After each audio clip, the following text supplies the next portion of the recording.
This video is made possible by the EA Creator Network. My opinions are my own, and thanks EA for sending me free codes to review these two kits.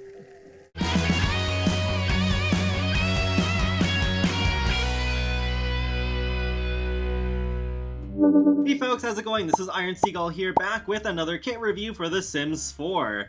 And this time, it's actually for two kits. They did another double release like they did back with Fashion Street and Ancient Arrivals. And normally this is the part where I'd groan about more kits, but shockingly, I'm really excited for these two! I know, you thought Jake showing up at the end of Moonlight was a plot twist? Oh no! Me actually being excited about two kits is definitely a big deal to me for sure.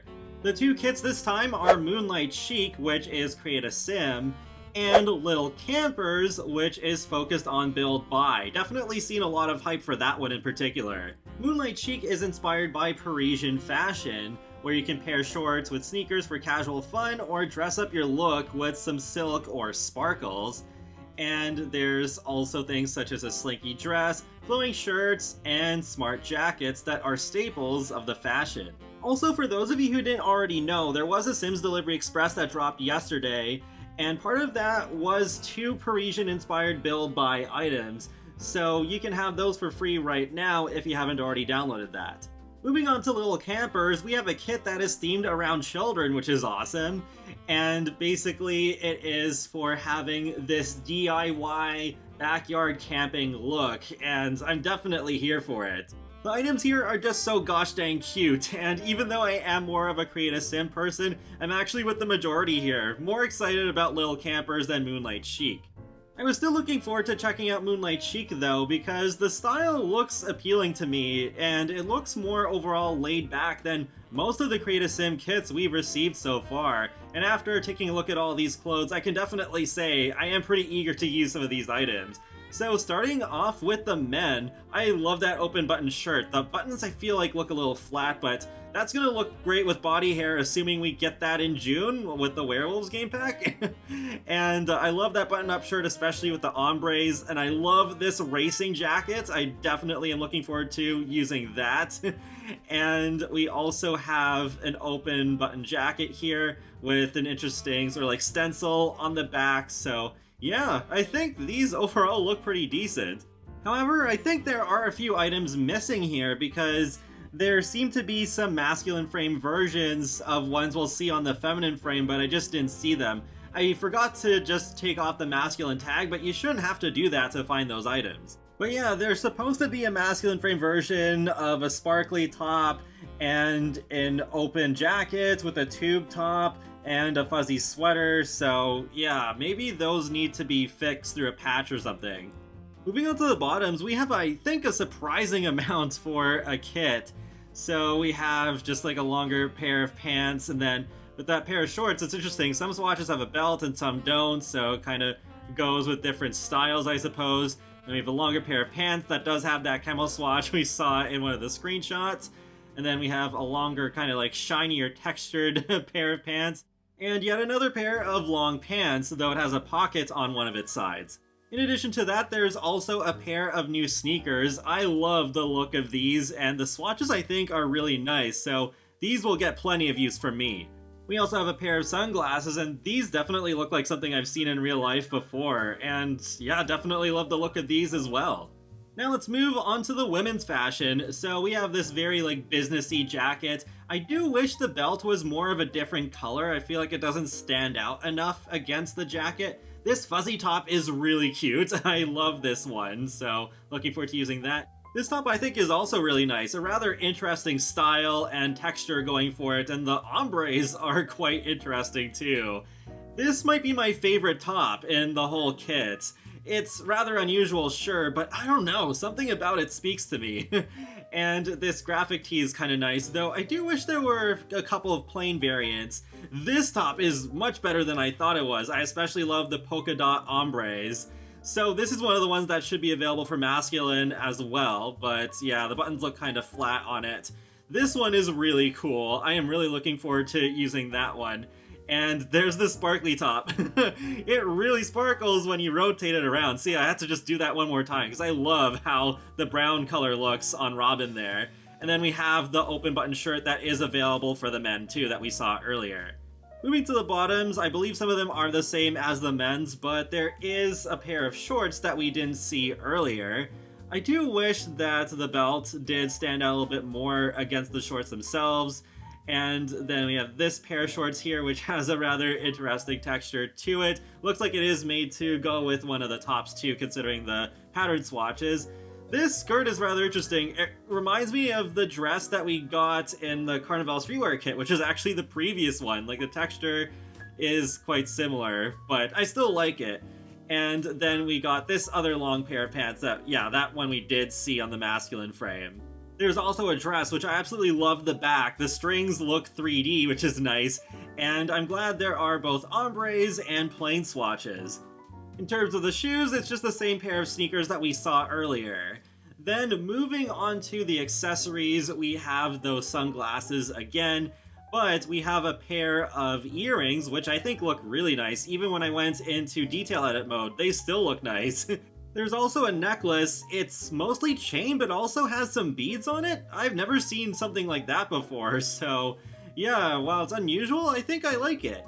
Unfortunately, I did find a clipping issue between the jacket and one of the pairs of pants. See, it's, yeah, that's kind of hard to overlook.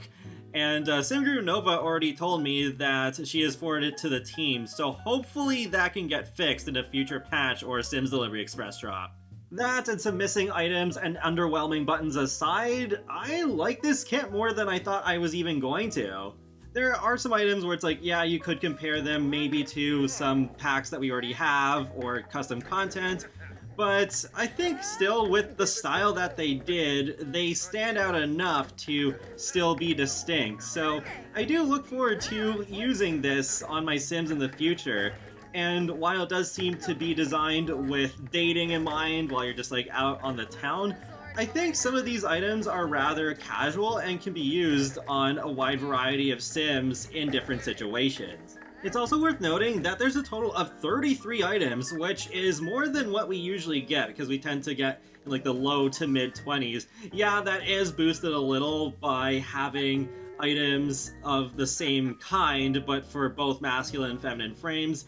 But, I mean, with the last kit we got, Decor to the Max, it seemed like having different versions of the same item cut into just the item count in general, so it is interesting. It does seem like they've still stepped it up with the item total of this kit nonetheless, even if it's not a dramatic increase. I would rate Moonlight Chic above most of the Creative Sim kits we received so far. I would still say I like Fashion Street and Inshin Arrivals more, but yeah, that's definitely one of the better Creative Sim kits in my opinion. Now let's talk about Little Campers. So I think this is not just my new favorite build kit, but kit overall. Sorry Fashion Street, but they really stepped it up with this one, I think. There were a couple of interesting details that were a complete surprise to me. And sadly, even though this is technically not a gameplay kit, I feel like it is still going to inspire me to have more families with children and just camp in the backyard some more with these new items. What we have is a tent that is basically like a pergola where you can place whatever you want underneath it. There's a bed, a table, an activity table which is shaped like a car, which is very interesting, a projector that works like a TV, a fire pit, a shelf that looks like a wagon, a blanket that you can place anything you want on, and a s'mores guy statue, and a frog chair that reminds me so much of Animal Crossing, which is also the icon. They definitely know their audience. A pop-up book, a pillow, a chair, a lantern, a decorative s'mores kit, a radio, two tables that look pretty similar, but one is a dining table and one is a game table, which I'll get to a bit later because there's a really interesting Easter egg with it. There's also a dollhouse with an interesting new design, a Sasquatch-themed stuffed animal like Blarfy, a new swing set, so that's really cool. We haven't had one of those since Island Living. And there's also a new light with fireflies in them that can also be connected by string lights. I was definitely a little confused about them at first because they were just floating in the air when I dragged them out of build mode. And oh yeah, there's also a little park ranger doll. I forgot to mention it because it's so small by default.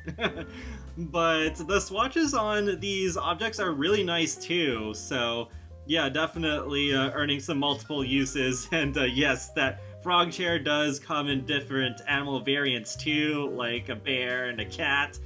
With the car activity table, I actually showed it off twice with the swatches because the detailing is so cool. I haven't been in awe of an object in The Sims this way in quite a while, because it is really interesting how some of the swatches kind of look like different vehicles, like a fire truck or a school bus. And the inside with the dashboard and all that, that's so cool. And the tire tied to the back of the chair, which is kind of like taped together. It's just so interesting to me. Even though we have a million activity tables, this one's a bit more unique. Then we have the projector, which I love how it's being held up by things like tripods and golf clubs with the string lights along the top. And then here is the dollhouse coming in a few different swatches. Last but not least, we have the swing set, which oddly enough, some of them have rugs underneath. Like, are they supposed to be for safety or what? And then some of them don't. I'm not sure why the rugs weren't just a separate object that you could slot underneath if you want. So there is that special Easter egg I wanted to talk about with the game table. So it does have the same games we already have, Cards, Sabacc, and Don't Wake the Llama. But if you switch it to Don't Wake the Llama, it's Don't Wake the Yeti! It doesn't act any differently, but still, like, this is really interesting. Like, they didn't need to do that, but they just put in that extra effort to make it different. So yeah, this looks really cool, pun intended. It definitely makes me want to use this new table more. Going back to the activity table, I also like how the headlights actually light up at night. Between this object and the racer jacket and Moonlight Chic, if I didn't know any better, I think Maxis was hinting at cars again. Oh, whoa! Yeah, that's probably them every time they drop something cars related and then we don't end up getting cars anyway. But overall, I think this kit is really fun, and if you can pick it up at a discounted price at any point, then I would recommend going for it. There are a total of 25 items, which is pretty par for the course. So that pretty much wraps up my review on the Moonlight Chic and Little Campers kits. Do I still feel like they're rip-offs for the price point? Yeah. But they're definitely less of a rip-off, in my opinion, than most of the kits that we've received so far. Though with Little Campers, yeah, I think in terms of the build kits, it's the best one. And it's great that they finally put out a kit that is not so focused on young adults. It's definitely worth pointing out, especially because these two kits came out at the same time, that if you do buy both of these simultaneously, you'll be paying the same price as a stuff pack, at least in US dollars. So you'd be buying basically a stuff pack with no gameplay. You'd have some build, you'd have some cast, but that's it. It's too bad there's no option to at least bundle a couple of kits together at a discounted price. Interesting that my gut feeling ended up being right, because even when we just had the roadmap with the hints, I had this odd feeling that, I might want to see what these two kits are all about. But since kits are obviously here to stay and they keep putting out at least one every single quarter, I hope they keep putting out interesting themes like these instead of putting blatantly incomplete versions of cultures behind $5 paywalls. Feel free to let me know your thoughts on these two kits in the comment section below, and be sure to subscribe if you'd like to keep up with my latest gaming content. I will talk to you all later, and have a great day. Thanks for watching!